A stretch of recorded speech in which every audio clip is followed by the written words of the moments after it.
¿Qué tal, discípulos de Jesús? Un abrazo para cada uno de vosotros, una vez más aquí en su espacio, en los pasos del Maestro. Este es el tercer episodio de esta serie que estamos viendo en este tiempo, que hemos titulado El Señor Jesucristo.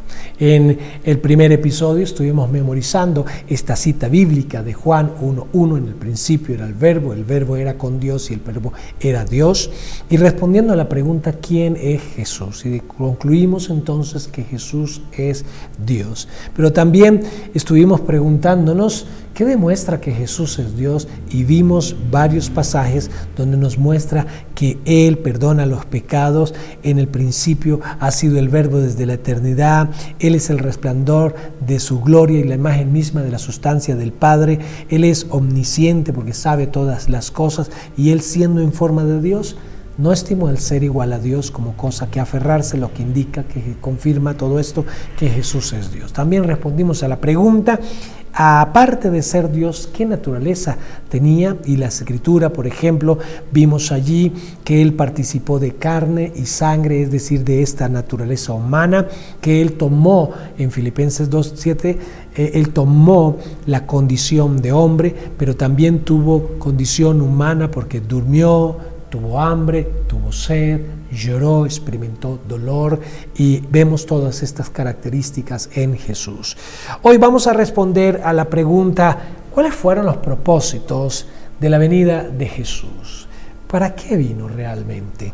Y para responder a esta pregunta vamos a abordar algunas citas bíblicas, como por ejemplo 2 de Corintios capítulo 4, verso 6, donde dice, porque Dios, que mandó que de las tinieblas resplandeciese la luz, es el que resplandeció en nuestros corazones para iluminación del conocimiento de la gloria de Dios en la faz, en el rostro, en la faz de Jesucristo. Ahora, aquí podemos notar que el apóstol Pablo está tomando una experiencia descrita en el capítulo 1 de Génesis, donde dice que en el principio creó Dios olvidé la cita del primer versículo, donde dice en el principio creó Dios los cielos y la tierra estaba desordenada y vacía y había caos y oscuridad, pero entonces el Espíritu de Dios se movía sobre la faz de las aguas y lo primero que hace Dios es decir, sea la luz. Y es esto, a ese episodio, a lo que Pablo se refiere cuando dice, porque Dios que mandó que de las tinieblas resplandeciese la luz. Las tinieblas eran ausencia de luz. Ahora, Pablo va a este evento para denotar una cosa importante y es ilustrar lo que sucedió ahora con la luz de Dios en nuestros propios corazones. De alguna manera es una forma de ilustrar que nuestro corazón también estaba en oscuridad, estaba vacío, estaba en desorden. Y así como en el principio, cuando Dios crea el universo, dice sea la luz, Jesús vino y fue necesario que Él se encarnara y hiciera posible que también resplandeciese en nuestros corazones. Y en la faz de Jesucristo, en la persona de Jesús, recibiéramos iluminación del conocimiento de la gloria de Dios.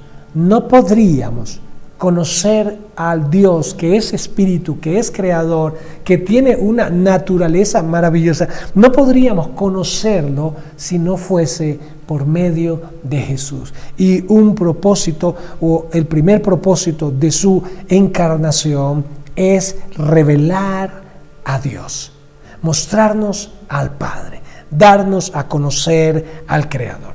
En primera de Pedro, capítulo 2, verso 21 dice, pues para esto fuisteis llamados, porque también Cristo padeció por nosotros, dejándonos ejemplo, para que sigáis sus pisadas. Esto muestra que Jesús vivió una vida sí humana, como la tuya y como la mía, más sin pecado, para dejarnos ejemplo de cómo se vive una vida bajo el poder del Espíritu Santo, agradando el corazón de Dios y revelando la gloria de Dios a través de su vida. Él en otro pasaje, en Juan capítulo 12, creo verso 14, dice, ejemplos he dado para que como yo he hecho, vosotros también hagáis. Eso fue cuando lavó los pies de sus discípulos. Posiblemente la cita no es la correcta, pero la traigo a colación porque es otro de los momentos en donde Jesús, aquí es Pedro el que lo está diciendo, pero Jesús dice, he vivido esto delante de sus ojos para que ustedes sigan mis pisadas. Él es nuestro referente. ¿Cómo se vive una vida agradable al Padre?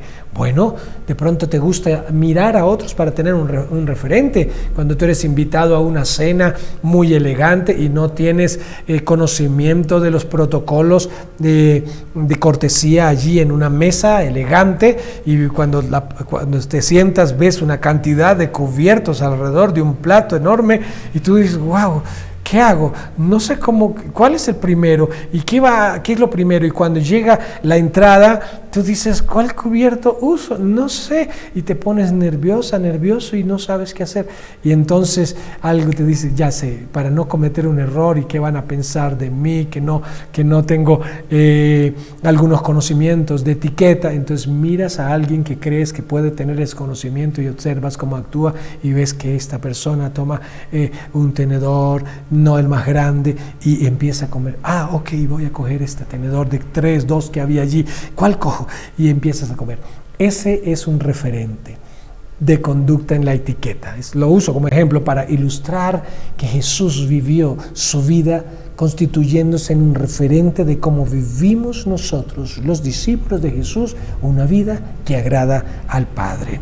En tercer lugar, Hebreos 7, 23 al 27 dice, y los otros sacerdotes llegaron a ser muchos debido a que por la muerte no podían continuar, es decir, no eran tan longevos para seguir viviendo. Mas hablando de Jesús, por cuanto permanece para siempre, tiene un sacerdocio inmutable que no cambia, por lo cual puede también salvar perpetuamente a los que por él se acercan a Dios, viviendo siempre para interceder por ellos, porque tal sumo sacerdote nos convenía, santo, inocente, sin mancha, apartado de los pecadores y hecho más sublime que los cielos, que no tiene necesidad cada día como aquellos sumos sacerdotes de ofrecer primero sacrificios por sus propios pecados y luego por los del pueblo, porque esto lo hizo una vez y para siempre, ofreciéndose a sí mismo. Y aquí muestra la tercera razón por la cual fue necesario que Jesús se encarnara. Era salvar a los que por medio de él vienen al Padre y para interceder por ellos. En otros términos, para constituirse en el sumo sacerdote, en el sumo pontífice. Cuando viene esta palabra sumo pontífice, seguramente si has conocido, alguna vez has practicado, quizás aún lo haces, practicas la fe católica, hay alguien humano que recibe este título. Sumo pontífice se refiere al Papa, pero Hebreos, el escritor a los Hebreos denota que nuestro sumo pontífice es Jesús. Y él murió y bueno, resucitó también y está sentado a la diestra del Padre.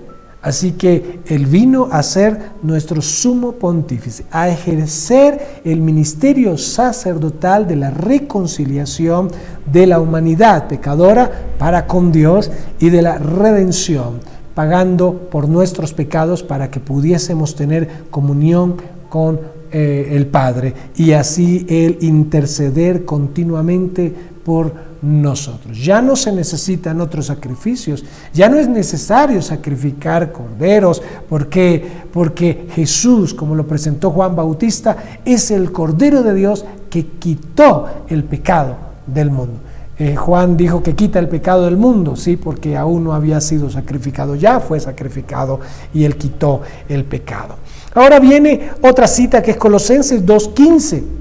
En Colosenses capítulo 2, verso 15 dice: y despojando a los principados y a las potestades, los exhibió públicamente, triunfando sobre ellos en la cruz.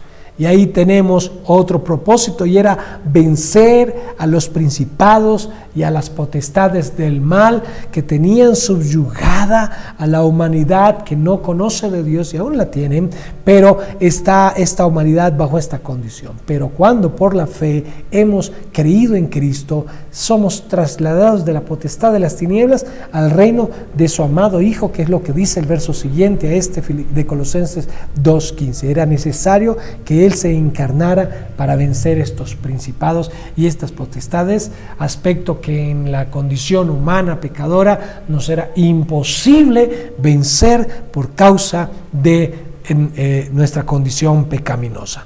Romanos 8:29 también dice: porque a los que antes conoció, también los predestinó para que fuesen hechos conforme a la imagen de su Hijo, para que Él sea el primogénito entre muchos hermanos.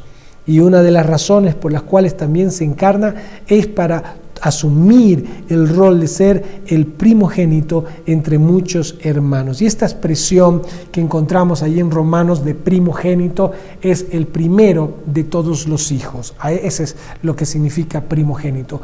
Era el unigénito, el único de los hijos, pero una vez hace la obra redentora es el primogénito, ¿sí?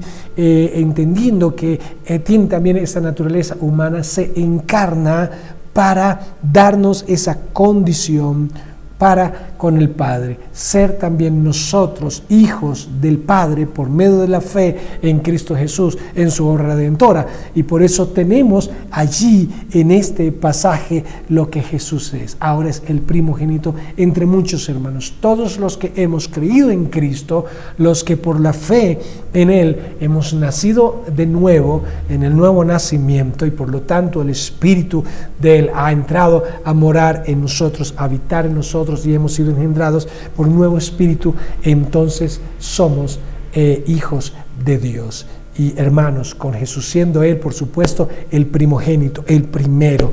Y esto también nos muestra la relación fraternal que tenemos con Jesús entre muchos hermanos, dice Pablo aquí en Romanos. Y la última cita de esta pregunta, ¿cuáles son los propósitos de la venida de Cristo?, la encontramos en Romanos 5, verso 10. Ahora hay más, pero pues aquí solamente hemos tomado algunas que consideramos también muy importantes, porque si siendo enemigos fuimos reconciliados con Dios por la muerte de su Hijo, mucho más estando reconciliados seremos salvos por su vida. Por medio de la muerte de Jesús somos reconciliados. Ahora, si Jesús, Dios no experimenta muerte, Dios no muere, Él es eterno, Él es omnipotente, Él es omnisciente, Él es vida, ¿sí? Pero ¿cómo podría Dios experimentar muerte para darnos esta reconciliación? Bueno, encarnándose, tomando forma humana, la condición nuestra, y al tomar esa condición, entonces era vulnerable a la muerte, pero aún así vence a la muerte, y con su muerte fuimos reconciliados, y por su vida, por su muerte, lo leo de nuevo: porque si siendo enemigos, éramos enemigos de Dios por culpa de nuestro pecado, porque nuestros pecados han hecho enemistad entre nosotros y nuestro Dios, siendo enemigos fuimos reconciliados con Dios por la muerte de Jesucristo. Pero mucho más, estando reconciliados, seremos salvos por su vida, por su victoria sobre la muerte, somos salvos. Por eso Él es el primogénito Él es las primicias de la resurrección, el primero en resucitar, para que nosotros tengamos esperanza de salvación en Cristo Jesús. Así que, ¿cuáles son los propósitos de la venida de Jesús? Revelarnos a Dios, dejarnos ejemplo de vida, salvar a los que por su medio vienen a Dios, e interceder por ellos, vencer a los principados y a las potestades del mal, ser el primogénito entre muchos hermanos y reconciliarnos con Dios. Ahí tenemos todas estas referencias. ¿No es esto un propósito maravilloso? Porque hemos sido nosotros, sus hijos, sus discípulos, su iglesia, la razón de su encarnación. Obviamente, para la gloria del Padre. Nos vemos en nuestro próximo episodio aquí en Los Pasos del Maestro. Dios les bendiga.